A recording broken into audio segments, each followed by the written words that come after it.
Hei, velkommen til vårt kurs i FIA-modellen, som vår pedagogiske plattform. Mitt navn er Gunnar Engehagen, og jeg er så heldig å få være rektor for denne flotte fagskolen. Hvis dere nå vil bli med meg på en liten tur, så skal dere få høre mer om denne pedagogiske plattformen.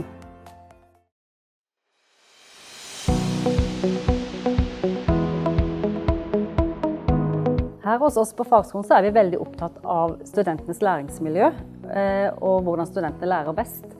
Og den beste måten å finne ut av det på er jo å snakke med studentene selv, og det gjør vi gjennom dialog og gjennom studentundersøkelser.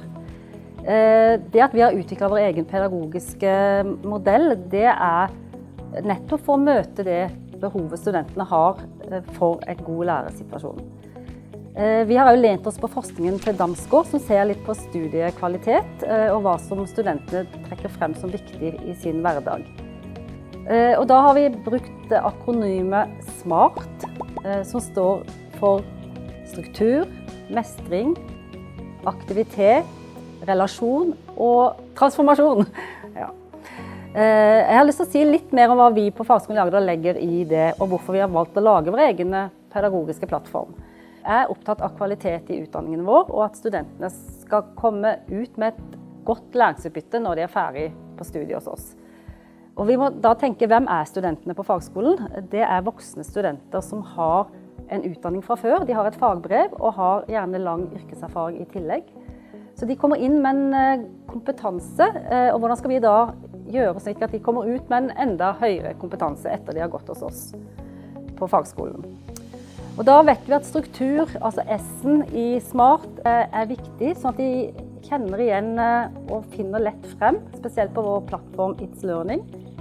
Finner frem til arbeidskrav, studiekrav, innhold i utdanningen, at det er gjenkjennbart, sånn at de kan bruke energien sin på å lære og ikke på å lete. Struktur har jo også med hvordan man legger opp undervisningen i klasserommet, hvordan man informerer studentene om hva de skal gjøre før de kommer til klasserommet eller til nettutdanningen. Det har noe med hva de skal gjøre i etterkant, at ting er forutsigbart. Så har du M-en i SMART, som da står for mestring. Og klart at skal man lære, så må man oppleve mestring. Og da er det viktig, tenker jeg, at vi tar tak i det som, der studenten er, og strekker de litt lenger, men tar utgangspunkt i den kompetansen de har, og sånn at de opplever at den blir verdsatt, og at de opplever seg sett, og at de får det da med seg inn i undervisningssituasjonen.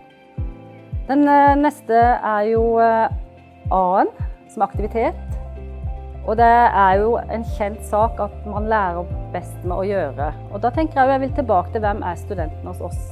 De er vant til å jobbe mye praktisk og lære på den måten. Det er noe vi også må gjøre her på Fagskolen i Agder, ha praktiske tilnærming til fagene.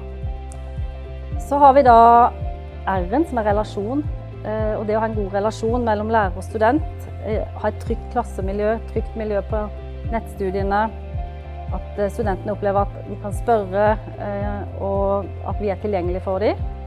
Det viser seg å være veldig viktig for læring, og også det å ha gode relasjoner studentene imellom. At vi som lærere og ansatte på fagskolen legger til rette for at studentene kan få ha gode relasjoner med hverandre. Det er en viktig bit for læring. Så har vi kommet til T-en, transformasjon. Når man studerer så skjer det en endring selvfølgelig faglig, men også på det mellommenneskelige og menneskelige nivået. Og jeg tenker at vi som fagskole har en viktig jobb når det gjelder den dannelsesreisen en student går igjennom når han studerer hos oss på fagskolen. Så det er det vår pedagogiske plattform i hovedsak handler om. Og når man begynner som ny lærer her på fagskolen, så har dere alle veldig god fagkompetanse når dere kommer inn her. Og den pedagogiske kompetansen, det er den vi nå ønsker at dere skal få en opplæring i, slik at dere kan være gode veiledere i møte med studenter.